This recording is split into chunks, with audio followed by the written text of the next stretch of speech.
Homeland Security Secretary Mayorkas has declared January 6, 2026, and the certification of the electoral vote a national security event.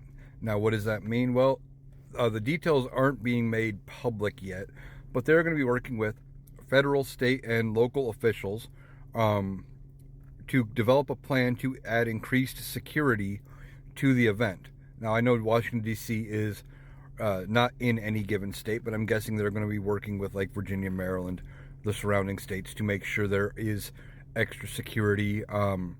They could potentially call up the DC National Guard, and they are going to try to make sure that the certification is a secure event and that we do not have a repeat of January 6, 2021. As I've talked about in previous videos, for those of you that are worried about violence or a repeat of January 6, 2021, this is going to be a different event. They have tried this once already. It's not going to work a second time, not with Joe Biden and the Biden administration in power right now. They can see it coming. They're going to be prepared. They're going to take steps like this, and the security is going to be ramped up.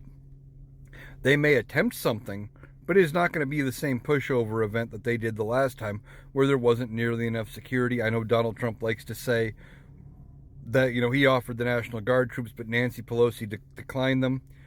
You know what? As we've talked about in numerous videos and numerous creators have said, the head of the DC National Guard is Donald Trump.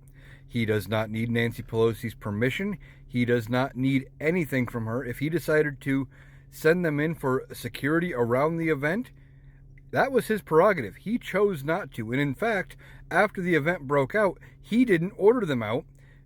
Mike Pence did, and potentially, violated the chain of command and things like that. Because ultimately Donald Trump wasn't the one to issue the order. Mike Pence had to get involved and do it. Because Donald Trump was sitting there watching joyfully, enjoying the events of the day. So for those of you that are worried about more violence on January 6th, it's not going to happen. The Biden administration is preparing for it. It's not going to be the same type of deal. They're not going to be able to pull the same card twice because, we're ready for it this time. And there are actual leaders in charge this time, not just a pretend president who wanted to do whatever, he could to stay in power. Donald Trump did not do anything to stop the violence that day until well after, and he could have done way more in advance. He chose not to, and the Biden administration is choosing to do things in advance to make sure it doesn't happen again.